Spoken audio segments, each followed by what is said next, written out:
Друзья, здравствуйте! Приветствую вас на своем канале и хочу сегодня с вами поделиться рецептом вкусного открытого пирога с семгой и шпинатом.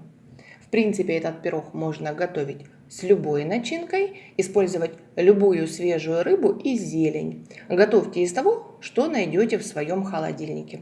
В качестве основы я сделала необыкновенно нежное песочное тесто. Очень вам его рекомендую. А начинку заливала смесью нежирных сливок и яиц. Еще один несомненный, на мой взгляд, плюс этого пирога в том, что тесто вы можете приготовить заранее, а сам пирог выпекать, например, перед приходом гостей или перед запланированным мероприятием. Я люблю такие рецепты, они значительно экономят мое время и энергию, когда это очень для меня необходимо.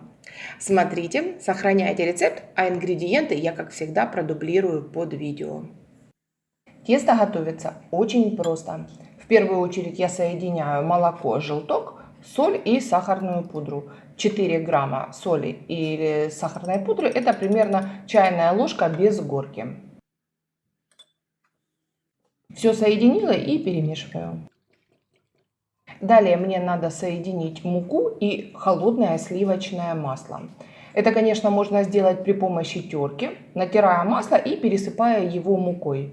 Но проще это сделать и быстрее с помощью блендера. В блендер насыпаю муку, выкладываю охлажденное сливочное масло, 30 секунд, даже меньше, секунд 20-15 и все готово.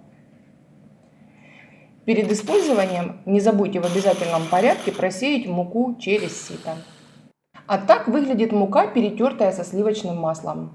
Очень похожа по консистенции на мокрый песок. В большой миске соединяю сухие и жидкие ингредиенты. Все это перемешиваю при помощи лопатки и только в конце руками все это быстро собираю в комок. Чем меньше тесто будет контактировать с теплыми руками, тем лучше. Готовое тесто я заворачиваю в пленку и отправляю в холодильник. Минимум на 1 час, но я его отправлю на ночь, так как пирог я буду готовить уже завтра с утра.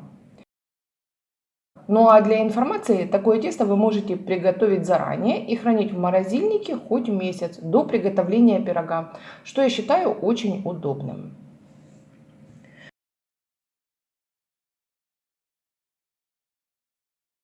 Это уже следующее утро. Я достала тесто из холодильника, раскатываю его толщиной примерно около 5 мм. Можно немного притрусить его мукой или использовать для раскатки пергаментную бумагу.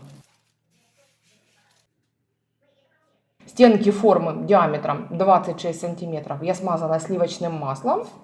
Одно устилаю пергаментной бумагой и выкладываю тесто в форму.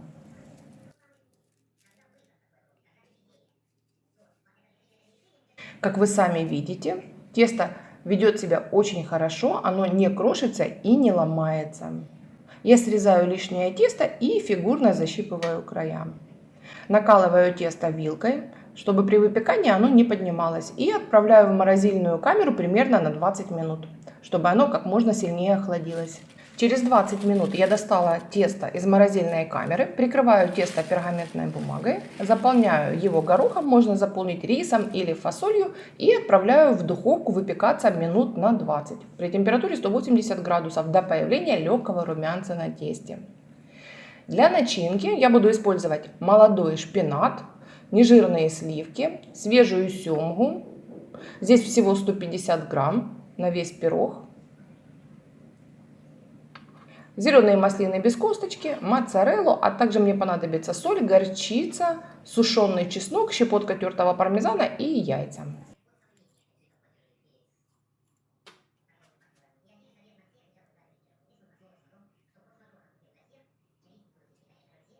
Для заливки начинки я соединяю яйца, горчицу, сушеный чеснок, соль и все перемешиваю.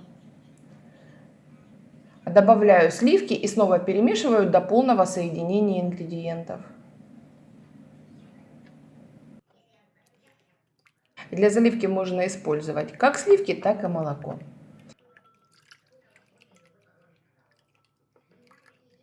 Основа пирога готова. Я достала ее из духовки. Убираю горох и наполняю начинкой. Мелко накрошила моцареллу. Семгу я до этого нарезала небольшими кусочками, так чтобы за 30 минут в духовке она успела приготовиться и не пересохнуть внутри. Шпинат я тоже немного измельчила. Выкладываю его на семгу, делаю красивый рисунок из разноцветных ингредиентов. На мой взгляд, здесь не хватает пару штук вяленых помидоров. Но это уже в другой раз. К сожалению, мои вяленые помидоры закончились уже давно, так как получились очень вкусные, поэтому в этом году буду готовить их намного больше. Все это заливаю подготовленной заливкой. Сверху пару жменек пармезана. Пармезан в этом пироге больше служит для аромата, нежели для вкуса, потому что его совсем чуть-чуть.